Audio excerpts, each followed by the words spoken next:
है ना। बाकी इसमें क्या है कि ज़्यादातर चीज़ें आपको मॉड्यूल में ही अंडरलाइन करने की इन्फॉर्मेटिव है। कुछ एक्स्ट्रा होगा तो मैं लिखा दूंगा, लेकिन जो इन्फॉर्मेटिव चीज़ें हैं वो यहीं से अंडरलाइन करेंगे। देखो माइक्रो ऑर्गेनिजम्स का जो यूज़ होता है ना, ये बहुत पुराने टाइम से चला आ रहा है। बहुत ही पुराने टाइम से हम लोग माइक्रो ऑर्गेनिजम्स को हाउस होल्ड प्रोडक्ट्स में भी यूज़ कर रहे हैं और इंडस्ट्रियल लेवल पे भी अपने यूज़ करना शुरू कर दिया है।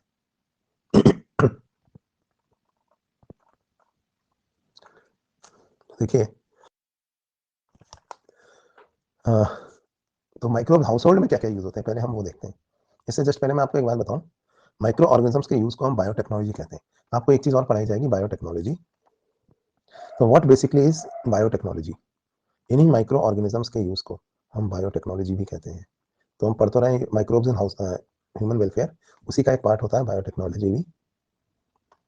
तो यूज ऑफ माइक्रो ऑर्गेनिजम्स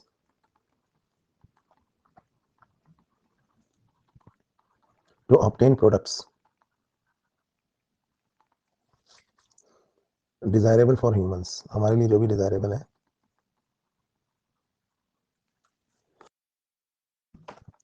या इसके अलावा isolation to obtain products desirable for human, या आइसोलेशन या purification to obtain products, isolation या प्यूरिफिकेशन ऑफ डिजायरेबल कंपोनेंट्स। तो ये सब माइक्रो ऑर्गेनिज्म बायोटेक्नोलॉजी कहते हैं। तो सबसे जो बायोटेक्नोलॉजी थी ना पुराने ज़माने में, वो ओल्ड बायोटेक्नोलॉजी कहलाती थी, और आजकल जो बायोटेक्नोलॉजी के बारे में हम बात करते हैं ना, वो कहलाती है मॉडर्न बायोटेक्नोलॉजी। तो ओल्ड बायोटेक्नोलॉजी और मॉडर्न बायोटेक्नोलॉजी में फ़र्क क्या है? एप्लीकेशन ऑफ बायोटेक बाद में पढ़ेंगे, पहले माइक्रोब्स का क्या रोल होता है बायोटेक्नोलॉजी में, वो देख रहे हैं हम यहाँ पे। तो भाई पुराने ज़माने में ना, जैसे माइक्रो ऑर्गेनिज्म के यूज़ से हम लोगों ने दूध का दही बना लिया, पनीर बना लिया, ऑर्गेनिक एसिड्स बना लिए, है ना। तो ये सब चीज़ें ना पुराने ज़माने में हम लोग बनाते थे, ये सब ओल्ड बायोटेक्नोलॉजी था। लेकिन क्या हुआ, इन चीज़ों को हम उतनी ज़्यादा क्वांटिटी में प्रोड्यूस नहीं कर पाते थे जितनी कि हमें इनकी ज़रूरत कॉमर्शियल स्केल पर पड़ती है।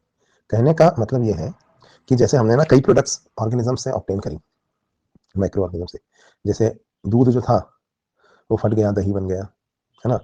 तो पनीर बन गया। तो इस सब में आपको पता है, इन सब चीज़ों में, दही बनने में, पनीर बनने में, इन सब चीज़ों में माइक्रो ऑर्गेनिजम्स का यूज़ होता है। ठीक है। तो हमने ये बहुत पहले से हम लोग कर रहे थे। फिर ऐसे कभी शुगर सिरप रखा हुआ था, शुगर जूस का जूस रखा हुआ था, उसमें फर्मेंटेशन हो गया और उसकी वजह से अल्कोहल बन गया। तो माइक्रो ऑर्गेनिजम्स का यूज़ तो हम बहुत पहले से कर रहे थे, लेकिन जब दही बनाने में, पनीर बनाने में, ये सब बनाने में, ऑर्गेनिक एसिड्स बनाने में, है ना। लेकिन जब कभी शुगर का जूस फट गया और उसकी वजह से फर्मेंटेशन हो गया, शुगर के जूस में फर्मेंटेशन हो गया और उसके वजह से अल्कोहल बन गया, तो लोगों ने वो भी पिया। तो उनको पीने के बाद उन्होंने कहा ये है टेक्नोलॉजी। तो उन्हें टेक्नोलॉजी का एहसास जो है वो पहली बार अल्कोहल के बाद हुआ। तो इसलिए उन्होंने उसका नाम दिया बायोटेक्नोलॉजी, कि माइक्रो ऑर्गेनिजम्स के यूज से जो भी हम कर रहे हैं हमारे लिए डिजायर्ड प्रोडक्ट्स बनाने में, तो वो बायोटेक्नोलॉजी कहलाती है। तो ऑल्दो बना होगा पहले दही या पनीर, लेकिन जो first product of old biotechnology कहलाता है ना, वो पता है क्या कहलाता है? अल्कोहल। तो alcohol is the first product of ancient biotechnology, क्योंकि बना तो और चीज़ें थी लेकिन टेक्नोलॉजी का एहसास यहाँ हुआ दिमाग खोल के। तो अल्कोहल हुआ, ऑर्गेनिक एसिड हुआ, चीज हुआ, कर्ड हुआ, ये सब जो चीज़ें बन रही थी ना, इनको हम लोग कहते थे ओल्ड बायोटेक्नोलॉजी। तो पहले जैसे ना हमने इसी तरह से लीच, एक आपको पता है कि लीच होता है खून चूसने वाला जो एनिमल है, हेरोडिन, हेरोडिनेरिया। तो उसके अंदर ना वो जो हमारी बॉडी से चिपक जाता है, तो वो एक खून चूसने के लिए हेरोडिन नाम का एंटीकोएगुलेंट हमारे ब्लड में डालता है। तो उससे क्या होता है, खून पतला हो जाता है, फिर उसे आसानी से खींचा चूसा जा सकता है। तो हमने देखा कि ये लीच जो एंटीकोएगुलेंट हेरोइन हमारे अंदर डालता है, इसकी वजह से अगर लीच अगर कहीं नोच लिया, हमको काट रहा है, हम उसे वहां से खींच भी देते हैं ना, तो वहाँ काफी देर तक खून बहता ही रहता है, क्योंकि क्लॉटिंग नहीं हो पाती। तो हमने कहा अगर कभी हमें क्लॉटिंग नहीं करने होने देनी है ब्लड में, एबनॉर्मली क्लॉटिंग हो रही है, तो हम लीच के इस अंदर पाए जाने वाले एंटीकोएगुलेंट को यूज कर सकते हैं। किस चीज में यूज कर सकते हैं? As a medicine. हमने लीच से वो एंटीकोएगुलेंट हेरोइन बनाना शुरू कर दिया, मतलब आइसोलेट करना शुरू कर दिया। लेकिन प्रॉब्लम क्या हुई कि धीरे धीरे इतने हेरोइन की हमें जरूरत पड़ने लगी कि लीच जो है वो कम पड़ गई। इतनी लीच से इतना ज्यादा हेरोइन नहीं निकाल सकते हो आप, जितना आपको रोज सब हॉस्पिटल्स में सब जगह चाहिए। तो फिर आपने इनके अल्टरनेटिव सोर्सेज ढूंढना शुरू किए, कि भाई लीच का हेरोइन बनाने वाला जीन अगर हम किसी और प्लांट में डाल दें, किसी प्लांट में डाल दें जिसके अंदर वो सारा रॉ मटेरियल मौजूद हो जो हेरोइन बनाने के लिए चाहिए, नहीं है तो बस वो जीन नहीं है जो हेरोइन बनाता है ना। तो ऐसा एक पौधा था ब्रासिका नेपस, तो उसमें हमने वो हेरोइन बनने वाला लीच का जीन डाल दिया। तो इसकी वजह से क्या होगा, क्योंकि लीच पालना तो मुश्किल काम है इतनी सारी, लेकिन ब्रासिका नेपस के पौधे तो जमीन में कई कई हेक्टेयर तक सीधे उगाए जा सकते हैं। तो हमने जब ब्रासिका नेपस के अंदर हेरिडिन का लीच का हेरिडिन बनाने वाला जीन डाल दिया, तो अब वो ब्रासिका नेपस क्या हो गया बताओ, ट्रांसजीनिक ब्रासिका नेपस। तो अब वो ट्रांसजीनिक ब्रासिका नेपस बहुत ज्यादा क्वांटिटी में अपने सीड के अंदर हेरिडिन बनाने लगा, और फिर हमने उसके सीड से उस हेरिडिन को आइसोलेट करके उसे प्यूरिफाई कर लिया। तो इस तरह से हमने क्या किया, अल्टरनेटिव सोर्सेज यूज करे, तो कमर्शियल स्केल पे दे सकते थे हमें वही प्रोडक्ट हेरिडिन। तो ये था मॉडर्न बायोटेक्नोलॉजी। और इसमें जिस चीज का यूज हमने किया उसको जेनेटिक इंजीनियरिंग या रिकॉम्बिनेंट डीएनए टेक्नोलॉजी कहते हैं, जो मैं आपको बाद में पढ़ाऊंगा, अभी तो मैं माइक्रोब्स के बारे में बता रहा हूँ। तो ओल्ड बायोटेक्नोलॉजी और मॉडर्न बायोटेक्नोलॉजी में क्या फर्क है? ओल्ड बायोटेक्नोलॉजी में there was use of conventional methods, परंपरागत तरीकों का प्रयोग होता था प्रोडक्ट बनाने के लिए। लेकिन मॉडर्न बायोटेक्नोलॉजी में हम क्या करते हैं, use of recombinant DNA technology, इसी को हम जेनेटिक इंजीनियरिंग कहते हैं। इसमें तो परंपरागत तरीकों से चीजें बनाते थे, अल्कोहल पनीर जो भी बनाना है हमें, तो इसमें हमने जेनेटिक इंजीनियरिंग यूज करी। यहाँ पे क्या था कि लिमिटेड स्केल प्रोडक्शन हो सकता था, क्योंकि जो नेचुरल, यहाँ पे क्या था, यूज ऑफ नेचुरल स्टोन, जो नेचुरल प्रोड्यूसर था, जो उसका नेचुरल प्रोड्यूसर है उससे हम बनवाते थे। और यहाँ पे हम किसको यूज करते हैं, ट्रांसजीनिक ऑर्गेनिज्म को। लेकिन यहाँ पे क्या था, लिमिटेड स्केल प्रोडक्शन हो सकता है, मतलब थोड़ी क्वांटिटी में ही वो चीज प्रोड्यूस हो सकती है। यहाँ पे हम उसका कॉमर्शियल स्केल प्रोडक्शन कर सकते हैं, काफी ज्यादा क्वांटिटी में। ठीक है। और ओल्ड बायोटेक्नोलॉजी में क्या था, लिमिटेड प्रोडक्ट्स थे, जैसे अल्कोहल, शुगर, चीज, कर्ड, ये सब है ना। मॉडर्न बायोटेक्नोलॉजी में various unlimited type of products हम बना सकते हैं।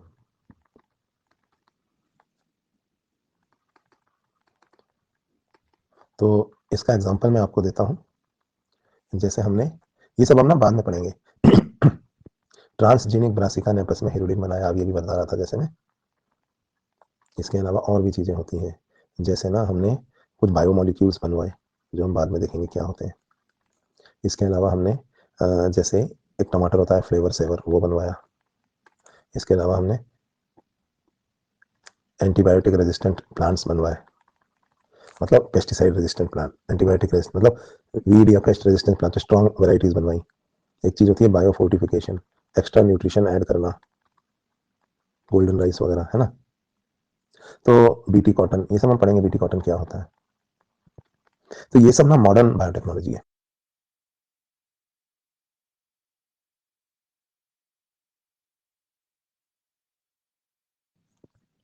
तो ओल्ड बायोटेक्नोलॉजी और जो मॉडर्न बायोटेक्नोलॉजी है, उसमें फर्क क्या होता है मैंने आपको बता दिया।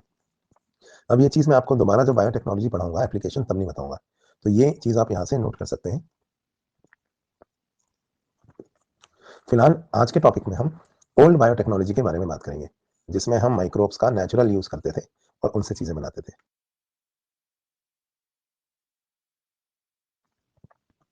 तो ये तो हमने देखा कि ओल्ड और मॉडर्न बायोटेक्नोलॉजी के अंदर क्या फर्क होता है, लिख लिया।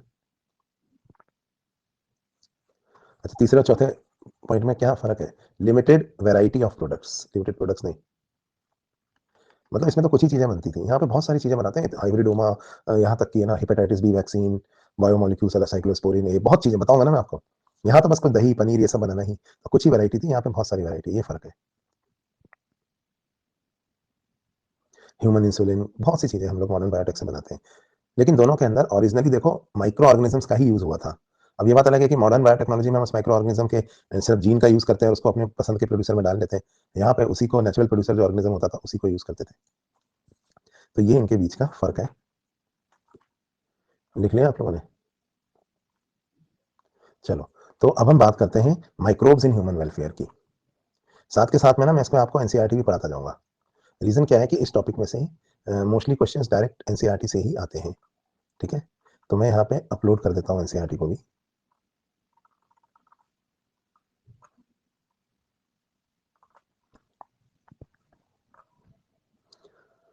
तो कुछ चीजें हैं, और वो कई चीजें एज इट इज हमने अपने मॉड्यूल में भी वैसे ही लिखी हैं, क्योंकि डायरेक्ट उन्हीं लाइनों से क्वेश्चंस आते हैं। तो माइक्रोब्स इन ह्यूमन वेलफेयर, ठीक है, ये हमारा टॉपिक है एनसीईआरटी से। तो ये तो आपको पता ही है कि जो बड़े साइज के माइक्रोस्कोपिक प्लांट और एनिमल्स होते हैं, इनके अलावा माइक्रोब भी एक बहुत मेजर कंपोनेंट होते हैं। बायोलॉजिकल सिस्टम्स ऑन अर्थ पे, ठीक है। तो माइक्रोब्स भी एक बहुत मेजर कंपोनेंट है बायोलॉजिकल सिस्टम्स ऑन अर्थ पे। हमने डाइवर्सिटी तो अभी पढ़नी है बाकी, लेकिन क्या आप जानते हैं कौन से किंगडम जो है लिविंग ऑर्गेनिज्म मतलब माइक्रो ऑर्गेनिजम्स कंटेन करते हैं? अब बताओ मुझे। मोनेरा, प्रोटिस्टा, ठीक है, ये तो दोनों है। इनफैक्ट फंजाई भी तो माइक्रो ऑर्गेनिज्म ही है कई सारे, इनको भी आप मान सकते हो इसमें। तो इन तीन में माइक्रो ऑर्गेनिजम्स आपको मिलेंगे, ठीक है, मोनेरा, प्रोटिस्टा और फंजाई। प्लांट एनिमल जो है ये माइक्रोस्कोपिक है, तो ओनली माइक्रोस्कोपिक में फिर ये दो आ जाएंगे, मोनेरा और प्रोटिस्टा, है ना। तो और भी हैं ऐसे, तो कई एल्गीज भी माइक्रो ऑर्गेनिज्म में आएंगी, है ना। तो इनको हम आगे देखते हैं। ये माइक्रोब्स जो होते हैं ये हर जगह प्रेजेंट है, मतलब हमारे दुनिया में हर जगह माइक्रोब्स प्रेजेंट होते हैं, सॉइल में, वाटर में, हमारी बॉडी में, ठीक है। और इनफैक्ट दूसरे प्लांट्स और एनिमल्स में बहुत सारे तो पैरासाइट्स की तरह रहते हैं। ये ऐसी जगहों पे भी प्रेजेंट होते हैं जहां पर कोई दूसरा लाइफ फॉर्म एग्जिस्ट ही नहीं कर सकता। मतलब थर्मल वेंट्स जो होते हैं ना, बहुत गर्म पानी जो अंदर से आ रहा है जमीन के अंदर से, जियो थर्मल एनर्जी जिसे कहते हैं, उसमें भी है ना सल्फर प्रोड्यूसिंग बैक्टीरिया है, आर्कियो बैक्टीरिया है। तो डीप इनसाइड द गीजर या थर्मल वेंट्स जहाँ पे टेम्परेचर 100 डिग्री सेंटीग्रेड भी हो, वहां पर भी आपको माइक्रोब मिल जाएंगे। सॉइल में भी मिल जाएंगे, कई लेयर्स अंदर तक मिल जाएंगे, ठीक है। और यहाँ तक कि बहुत से एसिडिक एनवायरमेंट में मिल जाएंगे। तो इनको हम थर्मोफाइल, एसिडोफाइल, नहीं तो आपने सुना होगा, अलग अलग तरह के माइक्रोनिज्म कहते हैं। और कौन कौन से, देखो फिर खुद ही इन्होंने यहाँ आंसर भी लिखा है कि माइक्रोब डाइवर्स होते हैं। उनमें क्या क्या आते हैं? प्रोटोजोआ, बैक्टीरिया, फंजाई, और माइक्रोस्कोपिक प्लांट और एनिमल भी आ गए इसमें, है ना। प्रोटोजोआ जिनको हम अलग से कहने लग गया।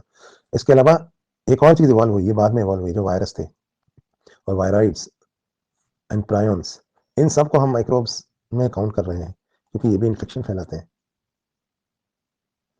ये माइक्रोब्स की एनसीईआरटी है जुपिटरोलॉजी, और हम माइक्रो भी पढ़ रहे हैं। बायोटेक्नोलॉजी हम बाद में पढ़ेंगे। वो तो मैंने बस बताया कि बायोटेक्नोलॉजी, क्योंकि यूज ऑफ माइक्रोब्स ही तो बायोटेक्नोलॉजी है। हम आज माइक्रोब्स ही पढ़ रहे हैं, बायोटेक नहीं पढ़ रहे हैं, वो बाद में पढ़ेंगे। चलिए, तो बहुत सारे माइक्रोब्स जो होते हैं ना, उनको हम ना कल्चर प्लेट में ग्रो करते हैं। आपने देखा होगा पेट्री डिश या कल्चर प्लेट। इसमें क्या होता है? कल्चर मीडियम होता है। ये जो कल्चर मीडियम होता है ना, इसमें ये इनको न्यूट्रिशन प्रोवाइड करता है इन माइक्रोब्स को। तो इस कल्चर मीडियम में हम माइक्रोब्स को ग्रो कर सकते हैं पेट्री डिश में, है ना। तो न्यूट्रिटिव मीडिया अगर इनको देंगे तो ये यहाँ अपनी कॉलोनीज बना लेते हैं। बैक्टीरिया और फंजाई को हम इस तरह से ग्रो करते हैं, ठीक है। तो न्यूट्रिशन देने पर हम इनकी कॉलोनीज बना सकते हैं। और ये कॉलोनीज जब बन जाती हैं, तो वो कॉलोनी जो है वो हम नेकेड आइज से देख सकते हैं। याद रखिएगा, माइक्रोब्स नहीं देख सकते, लेकिन माइक्रोब्स की कॉलोनी को हम नेकेड आइज से देख सकते हैं जब वो बन जाती है। और ये कल्चर क्यों करते हैं हम लोग? क्योंकि इससे हम माइक्रो ऑर्गेनिज्म की स्टडी करते हैं, ठीक। तो ये तो हो गई। यहाँ पे इसमें जो एक बार कॉलोनी बन जाएगी ना, बहुत सारे माइक्रो ऑर्गेनिज्म हो जाएंगे यहाँ पे। तो फिर हम उनको देख सकते हैं, अच्छा ये माइक्रोब्स की कॉलोनी है। सिंगल तो नहीं दिखाई देगा, पर इस तरह से। अब देखिए, ये समझाने के लिए मैंने बहुत सारे फोटोग्राफ्स लिए हैं यहाँ पे, हालांकि इनको कुछ समझाया नहीं है इन्होंने। तो देखिए यहाँ पे आपको जो पहला फोटोग्राफ दिख रहा है, ए और बी वाला, इसमें आपको दिख रहा है बैक्टीरिया, रॉड शेप। बेसिलाए, कोकाए पढ़े होंगे ना आपने। दूसरे वाले में आपको स्फेरिकल दिख रहा है। तो ये रॉड शेप बैक्टीरियाज है ऊपर। और ये हम लोग देख रहे हैं इलेक्ट्रॉन माइक्रोस्कोप जैसी चीज में, जहाँ पे 1500x इंटू 1500 टाइम्स इसको इनलार्ज करके देख रहे हैं। इसी तरह से जो दूसरे हैं स्फेरिकल वाले, उनको भी 1500x पे देख रहे हैं, ठीक है। अब इसके अलावा यहाँ पे आपको एक और रॉड शेप बैक्टीरिया यहाँ पे दिख रहा है। इसमें आपको इसकी फ्लैजिलास भी नजर आ रही है। तो ये रॉड शेप बैक्टीरिया है, और इसमें आपको इसकी फ्लैजिलास यहाँ पे नजर आ रही है। ये बहुत ज्यादा बड़ा करके देखने पर ही आपको समझ आ रहा है, इंटू 50,000x, ठीक है। चलिए, फिर इधर आपको दूसरे में एक बैक्टीरियोफेज दिख रहा है। बैक्टीरियोफेज मतलब जो बैक्टीरिया से चिपक जाएंगे और बैक्टीरिया को खाएंगे। तो ये एक तरह से बैक्टीरिया के ऊपर पाया जाने वाला पैरासाइट है, इसको भी आपको पढ़ाया गया होगा। दूसरा जो डायग्राम है यहाँ पे, वो एक एडिनो वायरस का है। एडिनो वायरस हमारे ग्लैंड्स पे असर डालते हैं, ग्लैंडुलर एरिया में, और रेस्पिरेटरी ट्रैक में जो ग्लैंड्स होते हैं उन पे असर डालते हैं, म्यूकस ग्लैंड्स पे भी डालते हैं। और इसका एक फोटो बना के दिखाया गया कि वो वायरस के ऊपर प्रोटीन की कोट किस तरह की दिखती है, अंदर वायरस है। फिर नीचे यहाँ पे आपको एक टोबैको मोज़ेक वायरस, टीएमवी के बारे में दिया हुआ है, जो 1.5 लाख टाइम्स बड़ा करके दिखाया गया है। ये भी रॉड शेप होता है। 1.5 लाख टाइम्स आप बड़ा किसमें करोगे? मैग्नीफाई। तो स्पेशल तरह के जो इलेक्ट्रॉन माइक्रोस्कोप है उसमें हम इसको बड़ा करके देख रहे हैं, तभी हमें इस तरह के दिख रहे हैं, आंखों से नहीं दिखाई देते हैं, ठीक है। तो ये मैंने कुछ माइक्रोब्स लोगों ने जो इंस्टाग्राम पर अपनी सेल्फी डाली थी, वो वहां से उठा ली और हमें दिखा रहे हैं। इनके बारे में थ्योरी कुछ भी नहीं लिखी हुई है इन्होंने। फिर नीचे उन्होंने एक पेट्री डिश दिखाई है, ये देखिए पेट्री डिश लिखा हुआ ना यहाँ। इसके अंदर आपको एक कॉलोनी दिखाई दे रही है, आपको जैसे मैं बता रहा था, है ना, कितनी सारी कॉलोनीज है यहाँ। और यहाँ पे एक फंगल कॉलोनी दिख रही है आपको ऐसी एक दूसरी पेट्री डिश में। चलिए, तो ये कुछ चीजें हैं जो हमने यहाँ पे देखी।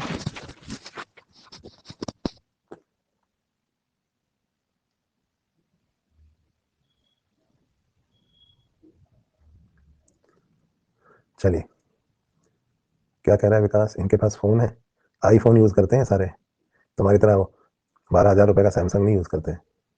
चलो आगे बढ़ते हैं। ये सब इन्होंने अपनी जो बढ़िया बढ़िया फोटो डाली, आईफोन से आएगी इतनी अच्छी फोटो, तुम्हें क्या लगता है नॉर्मल एंड्रॉइड से आ जाएगी क्या? चलिए आगे बढ़ते हैं। और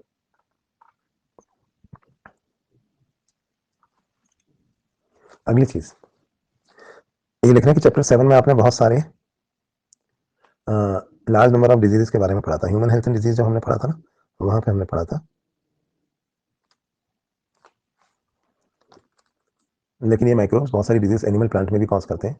that should not make you think कि सभी हार्मफुल माइक्रोब जो है हार्मफुल होते हैं। कई माइक्रोब ऐसे भी होते हैं जो यूजफुल होते हैं, वही हम पढ़ने वाले हैं यहाँ पे, हार्मफुल वाले तो पढ़ने वाले नहीं है, है ना? तो some of the most important contributions of microbes यहाँ पे डिस्कस किए गए। कौन से यूजफुल वाले? अब हमारा टॉपिक शुरू होता है actual, microbes in house hold products. तो हाउस होल्ड जो प्रोडक्ट्स हमें मिलती हैं उनमें माइक्रोब्स का क्या यूज है? तो कुछ चीजें हैं जो मैं आपको यहाँ बताता हूँ, जैसे इनके बारे में यहाँ डिस्कशन है। दही, अब दूध से दही तो हम घर में भी बनाते हैं, जैसे है ना, चीज, ठीक है। इसके अलावा ब्रेड जो बनती है, खमीर उठता है उसके अंदर, जो राइजिंग ऑफ डो होता है, इसमें भी यूज होता है, ठीक है। और पहले ना अल्कोहल घर में भी बनाया जाता था, देसी जो शराब होती है ना, फर्मेंटेशन से। और भी चीज़ों में हम फर्मेंटेशन यूज़ करते हैं। आपने देखा होगा छेने की जो मिठाई बनती है, बंगाली रसगुल्ला वगैरह जो होता है ना, उसके अंदर भी हम फर्मेंटेशन यूज़ करते हैं। ब्रेड, ढोकला, इडली, इडली डोसा जो होता है, उसमें भी हम लोग फर्मेंटेशन को यूज़ करते हैं, खमन ढोकले में। तो ये सब जो चीज़ें हैं, ये सब हम घर में करते हैं। मतलब आपकी नानी, दादी, मम्मी को भी बनाना आता होगा ये सब, तो उसके बारे में ही यहाँ पर दिया हुआ है। तो चलो, जो भी चीज़ें नीट में आती हैं डायरेक्टली उनको अंडरलाइन कर लेते हैं। जो मैं रेड से अंडरलाइन करूंगा, याद रखना वो डायरेक्ट क्वेश्चन है, ठीक है। और बाकी समझाने के लिए बाकी कलर यूज करेंगे हम यहाँ। तो आ, कुछ चीजें मैं यहीं पे अंडरलाइन कर देता हूँ, क्योंकि ये एज इट इज हमारे मॉड्यूल में भी लिखी हुई है। तो चलो मॉड्यूल में कर लेते हैं, मॉड्यूल में थोड़ा सा समझा के लिखी हुई है। तो वापस आते हैं, और हमारा टॉपिक था, हमने ये तो लिख ही लिया था, ओल्ड और मॉडर्न बायोटेक्नोलॉजी में क्या फर्क है। अब हम बात करते हैं हाउस होल्ड प्रोडक्ट्स में माइक्रोब्स के यूज के बारे में। तो भाई पहला एग्जाम्पल जो आपको याद रखना है हाउस होल्ड प्रोडक्ट्स में माइक्रोब्स के यूज का, वो है production of curd from milk, ठीक है। भाई इसके नोट्स आप खुद बना सकते हैं, इसमें क्या है, डायरेक्ट क्वेश्चन है। नोट्स में कुछ एक आध पॉइंट मिस हो जाएगा, मतलब एनसीईआरटी की लाइनें लिखूंगा उतार उतार के नोट्स में, तो उसका क्या मतलब है? मतलब टाइम वेस्ट करना हो गया, आपको मीटर चलाना हो गया टैक्सी का बेवकूफ बना के, वो थोड़ी करना है अपने को। मैं लाइनें उठा उठा के लिख रहा हूँ मैं, है ना? तो मीटर नहीं चलाएंगे हम, थोड़ा सा स्मार्ट तरीके से पढ़ेंगे। तो भाई production of curd from milk, ये कॉमन एग्जाम्पल है। अब इसमें पता है कर्ड कैसे बनता है मिल्क से, कर्डलिंग कैसे होती है? एक बैक्टीरिया होता है एलएबी बैक्टीरिया, है ना? तो ये जो लैक्टिक एसिड बैक्टीरिया है ना, ये अगर इन्फेक्शन हो गया इसका हमारे मिल्क में, अगर एलएवी बैक्टीरिया का हमारे मिल्क में इन्फेक्शन हो गया, तो ये ना एसिड प्रोड्यूस करने लगता है, एसिडिटी बढ़ाने लगता है ये मिल्क के अंदर, और इसको किस में कन्वर्ट कर देता है? इसकी वजह से मिल्क जो है दूध फट जाता है, प्रोटीन्स जो है वो चेंज हो जाते हैं। इसे हम कहते हैं कर्डलिंग ऑफ मिल्क, ठीक है। तो एलएवी बैक्टीरिया करता क्या है, एसिड प्रोड्यूस करता है और पार्शियली डाइजेस्ट कर देता है मिल्क प्रोटीन्स को। तो ये डाइजेस्टेड मिल्क प्रोटीन जो है वो सेमी सॉलिड से हो जाते हैं, इसे हम कर्डलिंग ऑफ मिल्क कहते हैं, ठीक है। तो अच्छा, यही काम जैसे हमारे डाइजेस्टिव सिस्टम में मैंने आपको बताया था, एचसीएल वगैरह करता है ना, कुछ एंजाइम्स वगैरह करते हैं। एचसीएल भी तो एसिड ही है ना, जो कर्डलिंग ऑफ मिल्क कर रहा है, दूध को दही में बदल रहा है। तो वैसे ही एलएवी बैक्टीरिया भी एसिड्स प्रोड्यूस करता है जो दूध को दही में बदल देते हैं। आखिरी प्रोसेस कैसे करी जाती है? तो हम थोड़ा सा दही लेते हैं और उसको फ्रेश मिल्क के अंदर इनोकुलम की तरह मिला के स्टार्टर कल्चर बना देते हैं, इसमें बहुत सारे एलएवी हैं। और बहुत ठंडे में रखोगे तो दूध से दही नहीं जमता है, आपने देखा होगा, नहीं बनता है। तो थोड़ा सा टेम्परेचर भी गर्म होना चाहिए, एकदम ठंडे में दही बहुत धीरे बनता है ना। तो इनोकुलम, इनोकुलम क्या होता है? इनोकुलम मतलब होता है जामन, कहते हैं ना दही में दूध में जामन मिला दो, तो वो जामन यानी कि इनोकुलम है। पड़ोसी आ जाते हैं कभी कभी, भाभी जी थोड़ा सा दही मिलेगा जामन के लिए, दूध दही जमाना है। तो वो जो इनोकुलम मतलब ले जाते हैं थोड़ा सा दही, तो यहाँ हमारे राजस्थान में तो उसको जामन बोलते हैं। मतलब दही में मिला देते हैं दूध में जाके वो दही, तो उससे फिर जो है वो दूध भी फट के दही में कन्वर्ट हो जाता है। लेकिन एक चीज और होती है, और वो ये कि एलएबी बैक्टीरिया ना सिर्फ कर्डलिंग ऑफ मिल्क करता है, एक काम और करता है, ये हमारे उस मिल्क के अंदर विटामिन बी 12 की क्वांटिटी भी इंक्रीज करता है। तो दो काम हो गए एलएबी के। तीसरा काम एलएबी का क्या है? ये डिजीज कॉजिंग माइक्रोब्स को भी हमारे शरीर में आने से रोकता है। आपने देखा होगा कि हम लोग जो है यूज करते हैं लूज मोशन वगैरह होने पे दही, कहते हैं कि भाई लूज मोशन हो रहे हैं तो दही वगैरह खाओ। तो दही खाने से क्या होता है कि हाजमा अच्छा हो जाता है। तो बेसिकली जो पहला माइक्रोब हम यहाँ पे पढ़ने जा रहे थे वो है एलएबी बैक्टीरिया। और एलएबी बैक्टीरिया का तीन मेन यूज कौन कौन से हैं बताइए? पहला यूज है, आप ऐसे अपने नोट्स बना सकते हैं, मैं नहीं बनाऊंगा तो बता रहा हूँ। पहला है, it produces acid in milk to cause its curdling. दूसरा काम क्या है इसका बताइए? It produces vitamin B12 to enrich the food. तो दूध के साथ आप दही ले रहे हैं, दही में ये भी होता है ना। और तीसरी चीज, इट चेक्स या ठीक है, मतलब the growth of disease causing microbes. तो हमारी बॉडी में जो डिजीज कॉजिंग माइक्रोब्स हैं उनकी ग्रोथ को भी ये रोकता है। तो ये 3 काम जो है वो एलएवी बैक्टीरिया के होते हैं हमारी बॉडी के अंदर, मतलब दही में जो होते हैं, इसको हमें फायदा रहता है। इसीलिए पता है हम क्या करते हैं?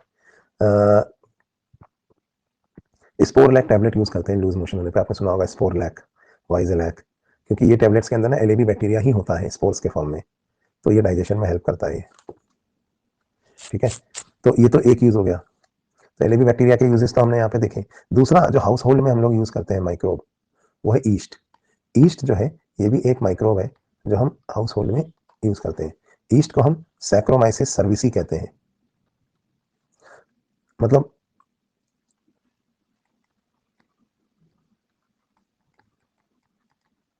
जो वहाँ लिखा हुआ है उसी के नोट्स बनवा रहा है यार मेरे से, तो खुद भी बना सकते हैं ना। तो ईस्ट को सैक्रोमाइसिस सर्विसी भी कहते हैं। ईस्ट 2 तरीके की होती है, एक होती है बेकर्स ईस्ट और दूसरी होती है ब्रूअर्स ईस्ट।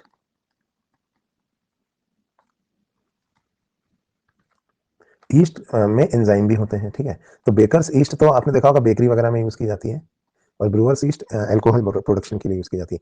फर्मेंटेशन कॉज करती है ईस्ट। तो यहाँ पे fermentation enzymes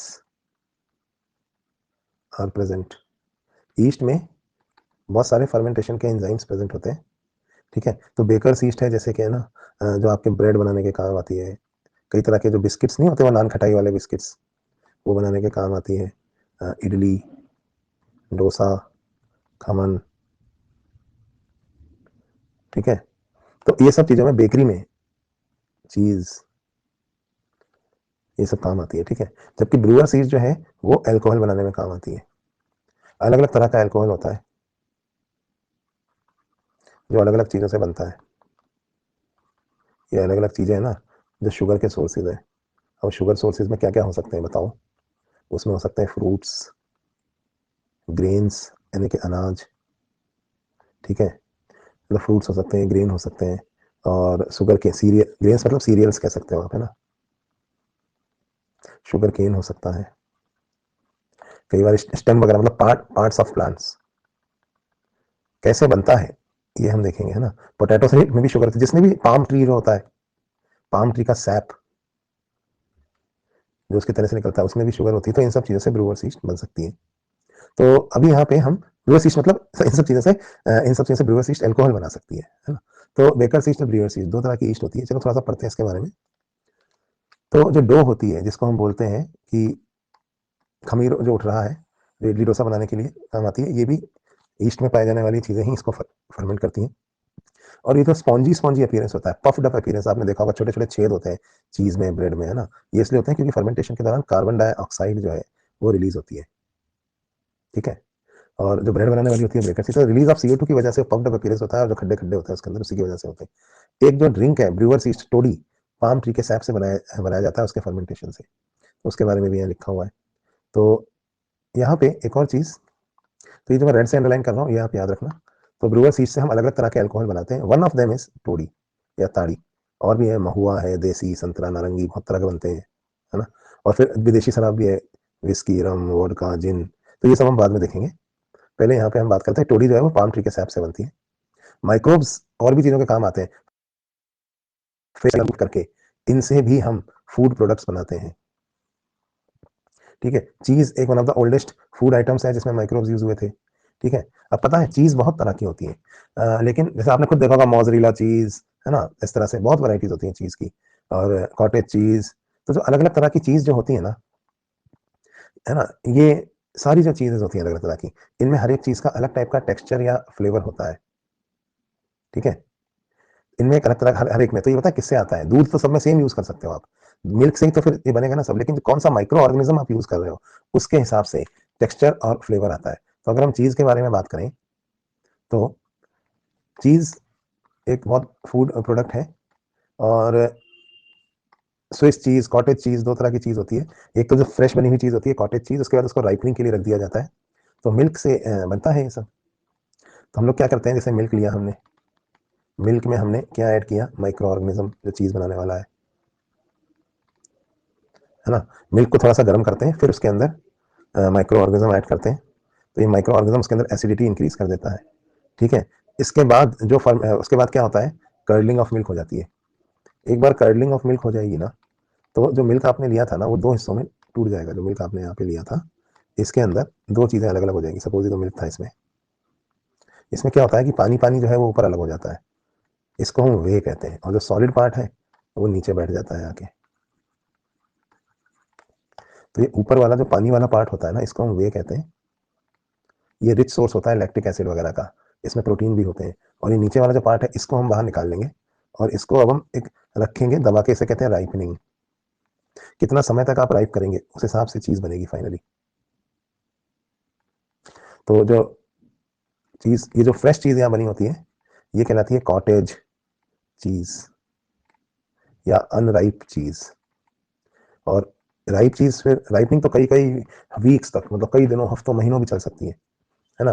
test and quality of cheese किस बात पे डिपेंड करती है, taste and flavour of type of cheese depends on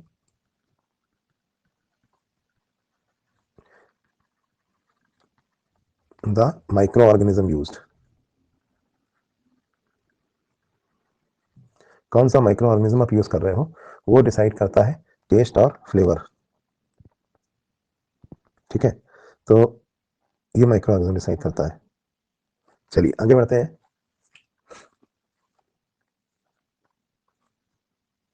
तो राइपनिंग ऑफ चीज़ वगैरह इस तरह से आप पढ़ सकते हैं। अब देखिए, दो तीन मेन तरह की चीज़ मैं आपको यहाँ पे बताता हूँ जो आपको याद रखनी है।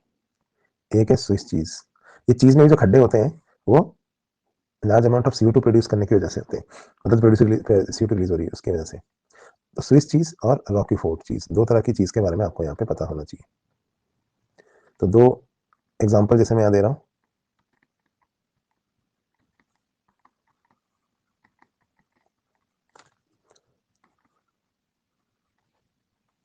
तो अगर हम स्विस चीज़ को देखें तो ये किससे ऑब्टेन होती है, ये ऑब्टेन होती है प्रोपियोबैक्टीरियम शर्मेनाई से। सब यहाँ दिया हुआ है, प्रोपाइनोबैक्टीरियम शर्मेनाई। ठीक है।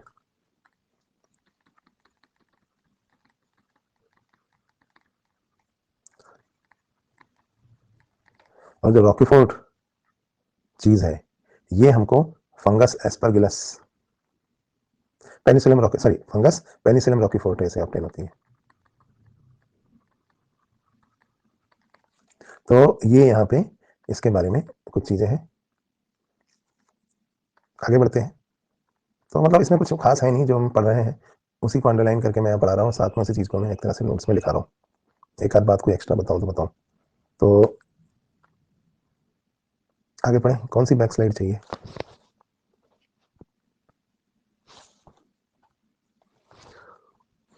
तो वे जो होता है ना, वे ये बड़ा लैक्टोज वगैरह का अच्छा सोर्स होता है, प्रोटीन और लैक्टोज का। जो हमने ऊपर जो पानी होता है ना, ये इसको बॉडी बिल्डर यूज करते हैं, वे प्रोटीन।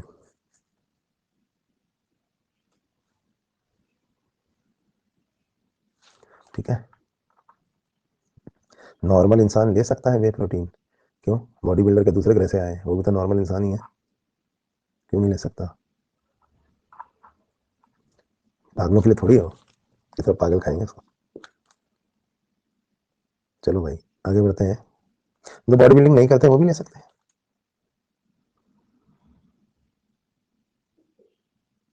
चलो आगे बढ़ते हैं। हो गया भाई। तो इंडस्ट्रियल में क्या, हाउस होल्ड हो गया, अब जरा इंडस्ट्रियल की बात करते हैं। तो इंडस्ट्रियल प्रोडक्ट में आप क्या कैसे यूज कर सकते हैं वे को। ठीक है। टोडी या कंट्री लिक्वर तो हम कहाँ बना रहे हैं, ये तो गांव गांव में बनते हैं। कंट्री लिक्वर मतलब देशी शराब, महुआ, टोडी, फेनी, अलग अलग जगहों पे अलग अलग नाम से ये बुलाई जाती है। ताड़ी, टोडी और ताड़ी एक ही चीज है। तो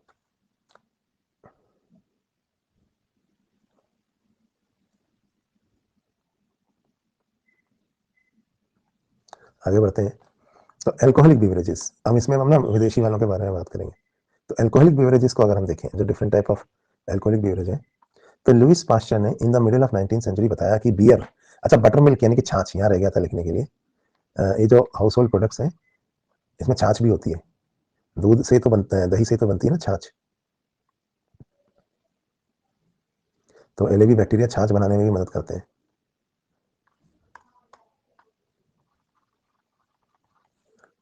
चलिए, लस्सी तो वो दही को हम लोग खाली ऐसे इसमें फेंट कर उसमें शक्कर मिला लेते हैं। हाँ, राइस वाटर से भी बनती है, पता है, उसे माड़ी बोलते हैं। तुम लोगों को अल्कोहल बनने के तरीके बड़े पता है। चलो, साकी, क्या बात है, मुझसे ज़्यादा नॉलेज है आप लोगों को। अच्छा, तो जैसा मैं बता रहा था, ईस्ट सैक्रोमाइसिस सर्विसी, है ना, इससे हो रहा है ये सब। और ये मैंने आपको अंडरलाइन करा ही दिया। हालांकि पहले दही बना होगा, दूध बना होगा, चीज बना होगा, लेकिन alcohol is the first product of ancient biotechnology, क्योंकि टेक्नोलॉजी यहीं से मानी गई। चलिए, अब बेकर्स और ब्रूअर्स, दो तरह की ईस्ट होती है, मैंने आपको बताया। ठीक, बेकर्स ईस्ट और ब्रूअर्स ईस्ट। अच्छा ना, ईस्ट जो है ना फूड मटेरियल की प्रिपरेशन में यूज होती है to increase the taste of the food, to add flavour in the food and nutrient in the food, इसलिए इसको लीवनिंग एजेंट भी कहते हैं। इसलिए ईस्ट को हम लीवनिंग एजेंट भी कहते हैं। और कैसे बनता है अल्कोहल, तो देखिए, जो अलग अलग तरह की शुगर होती है, यहाँ पे लिखे हुए हैं, रिएक्शंस में दोबारा नहीं लिख रहा, आप यहीं से इनको कॉपी कर सकते हैं। कि भाई जो सुक्रोज है, जैसे देखो ईस्ट में ना कुछ एंजाइम्स होते हैं दिए हुए यहाँ पे, इन्वर्टेज। तो सुक्रोज जो है plus water, east in the presence of inverted enzymes को तोड़ती है ग्लूकोज में और फ्रक्टोज में। ठीक है, तो मतलब ये तो डाइसैक्राइड था, ये मोनोसैक्राइड में टूट गया। फिर ये जो मोनोसैक्राइड बना है ना, इस पर east in the presence of जाइमेज, तो ऊपर वाला जो है ना वो इन्वर्टेज चला रहा है, और नीचे वाला ये जाइमेज। तो east in the presence of जाइमेज इसको तोड़ती है इथेनॉल प्लस कार्बन डाइऑक्साइड में। तो इस तरह से इथाइल अल्कोहल या इथेनॉल बनता है। ये अल्कोहल इथेनॉल ही कंज्यूम किया जाता है। ठीक है, तो अल्कोहल और भी होते हैं, लेकिन इथेनॉल वाला जो है यही कंजम्पशन के लिए ठीक है। तो आप कहोगे मीथेनॉल, तो पी के मर जाए कोई, और भी होंगे sir, methane, ethane, propane, butane, butanol भी होगा, लेकिन ये हो गया। ठीक है, तो ये इस तरह से अल्कोहल के कुछ रिएक्शन दिए हैं। कुछ इंपॉर्टेंट प्रोडक्ट्स जो है फर्मेंटेशन की, वो यहाँ पे दी हुई हैं। इनमें सब में ना अलग अलग क्वांटिटी होती है अल्कोहल की, जैसे बियर, है ना, फिर एक चीज होती है वाइन, एक चीज होती है ब्रांडी, एक चीज होती है जैसे जिन, और एक चीज है रम। आप कहेंगे इनमें फर्क क्या है? देखो, इनमें फर्क होता है, एक तो सोर्स सोर्स ऑफ शुगर, और दूसरा कॉन्सेंट्रेशन ऑफ अल्कोहल, कि अल्कोहल उसमें कितना परसेंट है। ये दो चीजों के बेसिस पे अलग अलग तरह की अल्कोहल होती है। जैसे है ना, बियर है, तो बियर ना ये बनाई जाती है अनाजों से, सीरियल से, जर्मिनेटिंग बार्ली सीड्स, हॉर्डियम वल्गेर, जो मॉल्ट और अल्कोहल, मतलब इसमें 3 से 6% अल्कोहल होता है, सिर्फ, ज्यादा नहीं होता। जर्मिनेटिंग बार्ली सीड से बनती है। वाइन जो है वो अंगूरों के फर्मेंटेशन से बनती है, इसलिए से अंगूर की बेटी कहते हैं वाइन। लेकिन क्या होता है, जब आप फर्मेंटेशन करोगे ना, तो ईस्ट जो फर्मेंटेशन कर रहा है, याद रखिए, वो 15% से ज्यादा कॉन्सेंट्रेशन अल्कोहल का बर्दाश्त नहीं कर सकता। Yeast dies if concentration of alcohol is more than 15%। 13 मान लो, बॉटनी वालों ने 13 बताया, तो 13 किसने बताया आपको? 15 बोलते हैं, बॉटनी में बता दिया होगा, एनसीईआरटी में 13 लिखा हुआ है, तो 13 मान लेते हैं, है ना। तो ये मैक्सिमम है, इसके बाद ईस्ट जो है वो नहीं बचेगा। तो इसलिए इन चीज़ों में 13-15% से ज़्यादा कॉन्सेंट्रेशन नहीं होता है अल्कोहल का। इससे ज़्यादा कॉन्सेंट्रेशन अगर आपको चाहिए ना, तो आपको इन चीज़ों को डिस्टिलेशन करना पड़ेगा। जैसे है ना, ब्रांडी बनाते हैं हम, तो ब्रांडी में हम डिस्टिलेशन करते हैं वाइन का, और अल्कोहल कंटेंट को 60 से 70% तक ले जा सकते हैं। हाउएवर इंडिया में जो मैक्सिमम परमिशन है वो 42% की है ना। तो इंडिया में वाइन, रम, वोडका सब 42% तक ही कॉन्सेंट्रेटेड होते हैं, है ना। जिन जो होती है वो एक यूरोपियन राई से बनती है, सीकेल सीरियल। ये वही यूरोपियन राई है जो आपने पढ़ा होगा ट्रिटिकेल में काम आती है, ट्रिटिकम एस्टिवम और सीकेल सीरियल मिलकर ट्रिटिकेल बनाते हैं। पढ़ा है कि नहीं पढ़ा है? नहीं पढ़ा होगा, एलो हेक्साप्लॉइड व्हीट होता है वो। अच्छा, एनीवेज, तो ये वही राई है। और रम जो है ना, ये गुड़ की राब या शुगर केन मोलासिस से बनती है। गुड़ की राब को हम मोलासिस बोलते हैं, तो इससे बनती है रम। इसके अलावा ना वोडका, वोडका एक तरह से ना विस्की ही है। इनके अलावा इनमें एक और जो है नहीं दी है, वो बता देता हूँ। ये भी सुना होगा आपने, विस्की। तो विस्की जो है ना वो कुछ अलग नहीं है, विस्की सीरियल से बनती है। है ना। सीरियल्स में जो मॉल्ट शुगर होती है ना, माल्टोज, उसके फर्मेंटेशन से बनती है, ठीक है। तो जो विस्की है वो भी अगर एक ही मॉल्ट यूज करो तो महंगी विस्की होती है, सिंगल मॉल्ट, और अगर 2-3 सोर्सेज से आपने मॉल्ट शुगर यूज करी अलग अलग तरह के अनाज से तो वो सस्ती वाली होती है, तो महंगी वाली विस्की को बोलते हैं स्कॉच, ठीक है। तो ये अलग अलग तरह के ड्रिंक्स हैं, कैसे बनाए जाते हैं और कैसे होते हैं उसके बेसिस पे इनके बारे में यहाँ पर सब गंदी चीजें हैं। तो हाँ, बटर स्कॉच अच्छा है, बटर स्कॉच आइसक्रीम हम खा सकते हैं। तो भाई इसमें भी 42% तक होता है। और वोडका में पता है क्या करते हैं, डिस्टिलेशन और मतलब और ढंग से ना उसमें से जो स्मेल वाला पार्ट है वो हटा दिया जाता है, जो एल्कोहल का जो स्मेल है, तो इससे वो और प्यूरिफाइड हो जाती है, तो उसको वोडका कह देते हैं। तो विस्की वोडका, वोडका में बस ये है कि ये रशियन लोग ज्यादा पीते हैं, 4 बोतल ही पी जाता है कोई। 4 बोतल आप समझते हो क्या होता है, एक बोतल भी कोई पूरी पी जाए ना इतनी 750 ml तो उसे मर जाए, वो बेहोश हो जाए। 4 बोतल ऐसे तो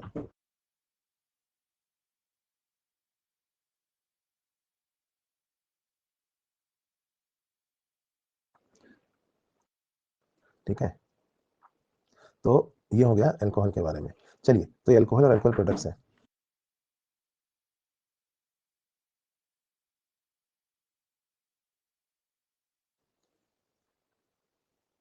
चलिए, तो इनको फिर पता है ये जो जैसे बियर या वाइन है इनको तो ऐसे ही पी लेते हैं लोग, लेकिन ये ब्रांडी जिनमें बहुत ज्यादा अल्कोहल है ना 42%, तो इनको क्या करते हैं, इनको फिर मतलब पानी में मिला के या सोडा में मिला के पीते हैं, डाइल्यूट करके। चलो, अब हम एक अगली चीज पढ़ेंगे जिसको हम कहते हैं एंटीबायोटिक्स। एंटीबायोटिक्स क्या होते हैं इसको भी हम समझ लेते हैं, और ये किस फिनोमेना पे काम करते हैं वो भी देख लेते हैं। इससे जस्ट पहले यही चीजें हम यहाँ पे अंडरलाइन कर लेते हैं।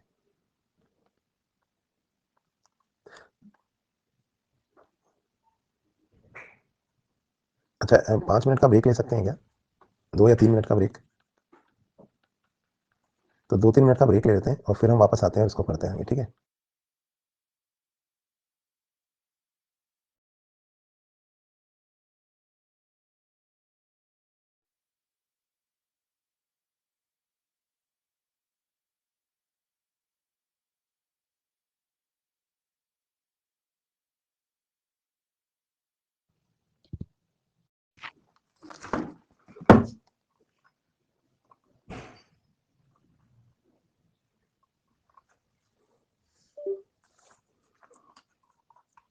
चलो भाई, आवाज आ रही है? आ रही है ना, ठीक है। तो कंटिन्यू करते हैं। जो हमने अभी पढ़ा है ना हाउस होल्ड वाला, इसको एक बार एनसीईआरटी से देख लेते हैं, कोई नया पॉइंट मिल रहा है क्या इसमें, ठीक है, जस्ट अ सेकंड।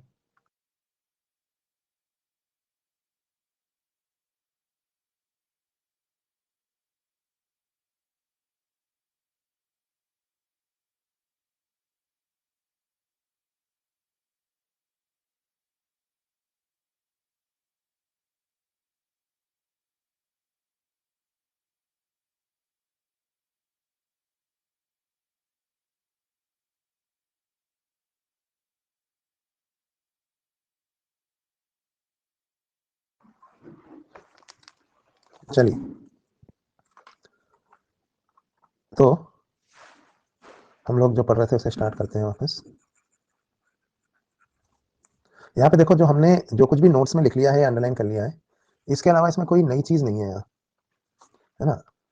भाई माइक्रोब्स एवरीडे में कहाँ से काम आते हैं, एलिवी बैक्टीरिया कर्ड में कन्वर्ट होता है, कोएगुलेशन होता है पार्टली डाइजेस्टिव मिल्क का, है ना।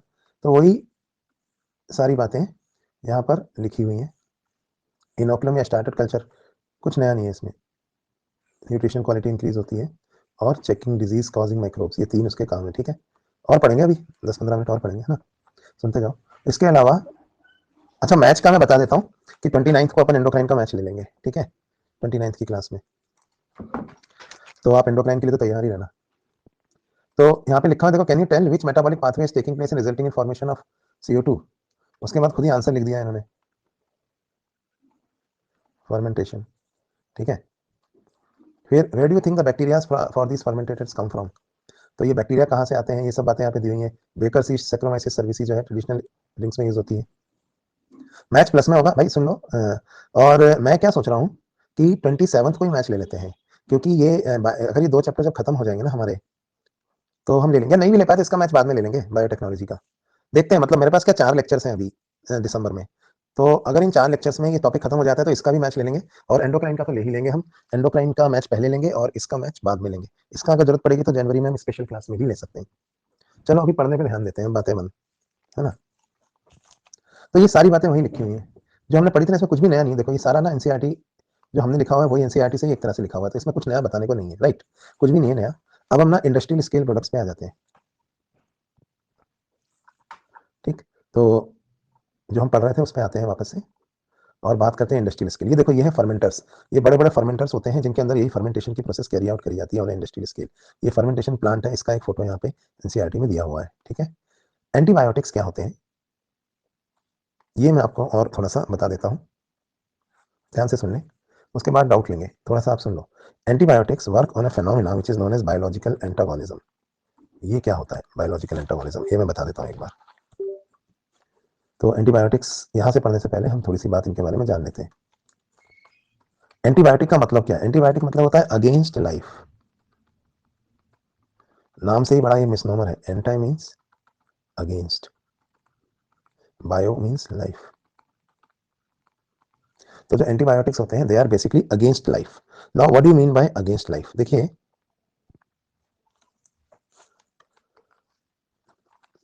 एक फिनोमेना है बायोलॉजिकल एंटागोनिज्म, ये क्या होता है ये मैं आपको समझाता हूं। जैसे मान लीजिए एक माइक्रोब है, माइक्रोब ए, और दूसरा माइक्रोब है माइक्रोब बी। दोनों ही माइक्रोब एक ही एरिया में अपनी कॉलोनी बनाने के लिए एक दूसरे के साथ कंपीट करते हैं, फाइट करते हैं, है ना। दोनों ही माइक्रोब्स एक दूसरे के साथ कॉलोनी बनाने के लिए फाइट कर रहे हैं, है ना। मतलब एक एरिया है वहां पे दोनों माइक्रोब चाहते हैं हमारी कॉलोनी बने, हमारी कॉलोनी बने। तो ये माइक्रोब क्या करते हैं, जहर सिक्रीट करते हैं, जहर एक दूसरे के ऊपर। माइक्रोब ए जो है वो एक जहर बनाता है और ये छिड़कता रहता है, ये जहर किसके ऊपर, माइक्रोब बी के ऊपर। ये जहर है एंटी-बी, ठीक है। और माइक्रोब बी भी एक जहर बनाता है जो माइक्रोब ए के ऊपर छिड़कता रहता है इसे मारने के लिए, ये जहर है एंटी-ए। ये दोनों ही केमिकल टॉक्सिन्स हैं, एंटीबॉडीज नहीं है ये, याद रखना। तो ये दोनों ही केमिकल टॉक्सिन्स हैं, जो बी वाला जो है वो ए को मार सकता है और ए वाला जो है वो बी को मार सकता है, ठीक है। तो इससे क्या होता है, इस फिनोमेना को हम कहते हैं बायोलॉजिकल एंटागोनिज्म। इससे एक फायदा होता है कि ए और बी दोनों की जो पॉपुलेशन है वो कंट्रोल में रहती है। ए और बी दोनों की पॉपुलेशन कंट्रोल में रहती है क्योंकि दोनों एक दूसरे को मारते रहते हैं। ये फिनोमेना बायोलॉजिकल एंटागोनिज्म कहलाता है, ठीक है। तो ये तो इसी वजह से पता है इस दुनिया पे राज कौन कर रहा है, हम multi cellular organisms, human beings. क्योंकि माइक्रोब तो आपस में लड़ते रहते हैं और एक दूसरे को मारते रहते हैं। जब ये एक दूसरे को मारते रहते हैं और एक दूसरे के ऊपर अपना जहर बना बना के सिक्रीट करते रहते हैं, तो इससे पता है क्या होता है, इससे हम लोग को राज करने का मौका मिल रहा है। अब सुनिए, इन दोनों माइक्रोब्स में से जो माइक्रोब बी है ना, ये हमारा भी दुश्मन है। The microbe B is actually pathogenic, pathogenic मतलब disease causing for human cells. ये हमारे सेल्स के लिए डिजीज कॉजिंग या पैथोजेनिक है, ये हमारे जो सेल्स है ना इनको ये खराब करता है। कौन? Microbe B. हमें इन्फेक्शन करके हमें बीमार कर देता है। तो हमारे दुश्मन का दुश्मन हमारा कौन हुआ बताओ?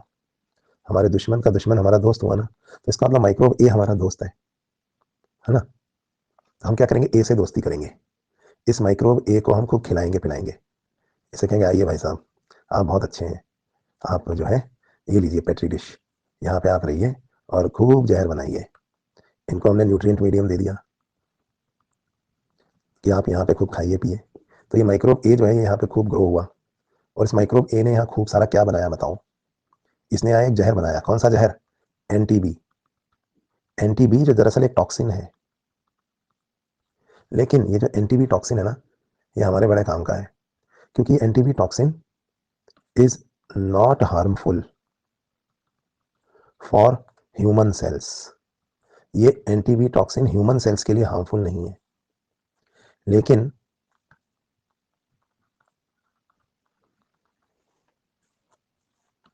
ये माइक्रोब बी के सेल्स के लिए खतरनाक है क्योंकि ये उनको डैमेज करता है ना। तो इसको हमने आइसोलेट किया, इस टॉक्सिन का आइसोलेशन एंड प्यूरिफिकेशन कर लिया हमने, मतलब इसे निकाला, यानी आइसोलेशन किया और इसे प्यूरिफाई किया, और अब ये हमारे लिए एक मेडिसिन बन गई है। तो एंटीबायोटिक कुछ नहीं होते, जहर होते हैं, जहर। लेकिन ये वो जहर है जो हमारे, जब हम अपनी बॉडी में डालेंगे इसको, तो अगर हमारी बॉडी में इन्फेक्शन हो रखा है किससे? बी से, तो हमारी बॉडी बी से इन्फेक्टेड है, बी माइक्रो हमारे लिए पैथोजेनिक भी है ये। तो जब इस जहर को हम अपनी बॉडी में इंजेक्ट करेंगे तो ये हमारी बॉडी के सेल्स को कोई नुकसान नहीं पहुंचाएगा, लेकिन हमारी बॉडी में जितने भी माइक्रोब भी होंगे उनको ये मार देगा। तो ये तो एंटीबायोटिक जब खोजे गए थे उसके बारे में बता रहा हूँ मैं आपको। इनकी जो डिस्कवरी थी अलेक्जेंडर फ्लेमिंग ने जो करी थी वो सेरेंडिपिटी थी। सेरेंडिपिटी मतलब जो एक्सीडेंटली डिस्कवरी हो गई। आप कहेंगे एक्सीडेंटली कैसे हो गई ये डिस्कवरी? By chance. कि अलेक्जेंडर फ्लेमिंग क्या कर रहा था, वो एक पेट्री डिश के अंदर एक माइक्रो ऑर्गेनिजम्स को कल्चर कर रहा था, एक पर्टिकुलर टाइप के माइक्रो ऑर्गेनिजम्स। वो अपनी पेट्री डिशेस थी, उनको कल्चर कर रहा था। लेकिन एक पेट्री डिश ना थोड़ी सी गंदी थी, वो साफ नहीं हुई थी ठीक से।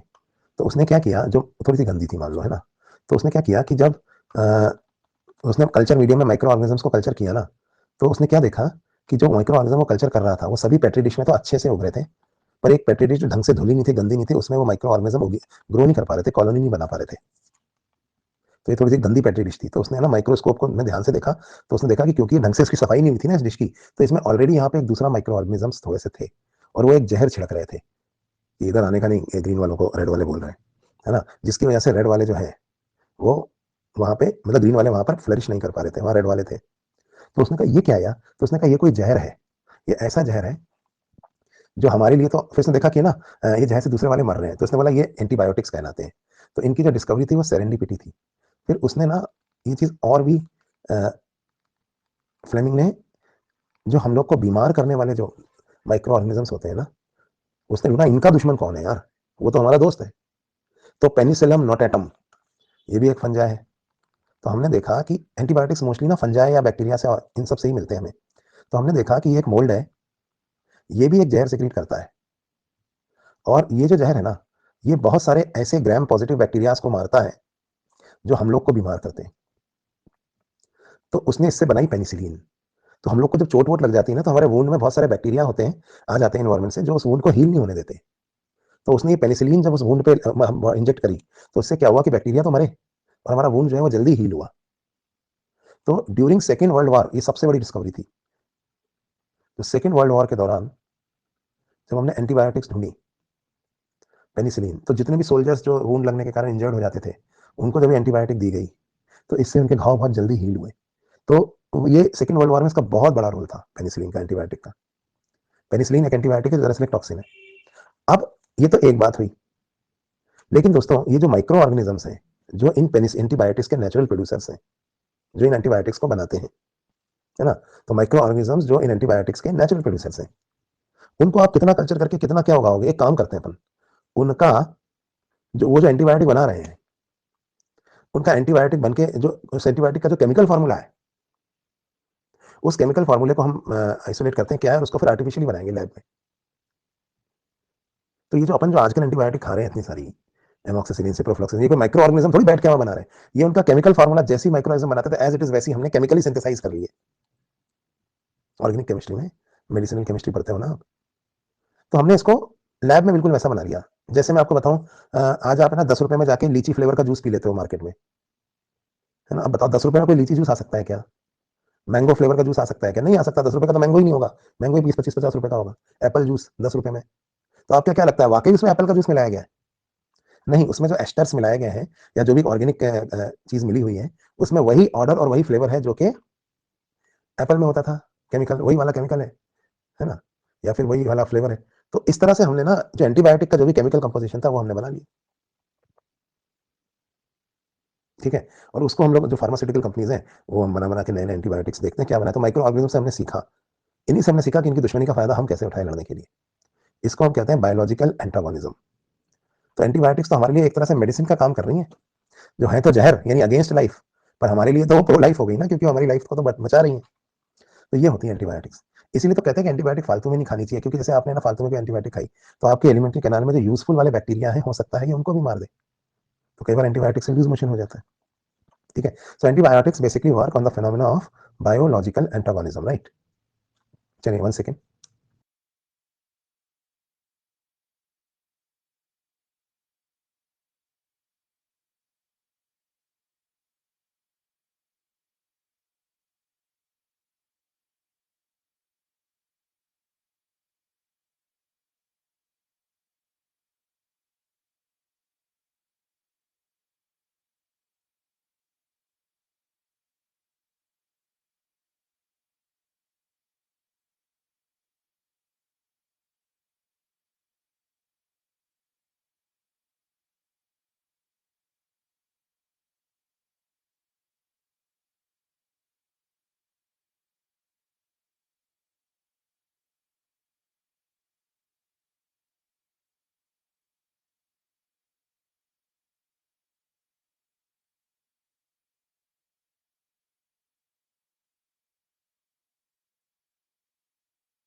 चलिए, तो यहाँ पे हमने इनके बारे में बात करी।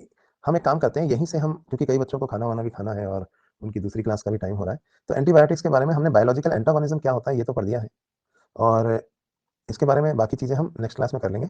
अभी हम थोड़े से डाउट्स ले लेते हैं यहाँ पे, ठीक है? तो जिनको डाउट्स हैं वो बच्चे रुक सकते हैं, बाकी हम ये चीज़ें जो यहाँ लिखी हुई हैं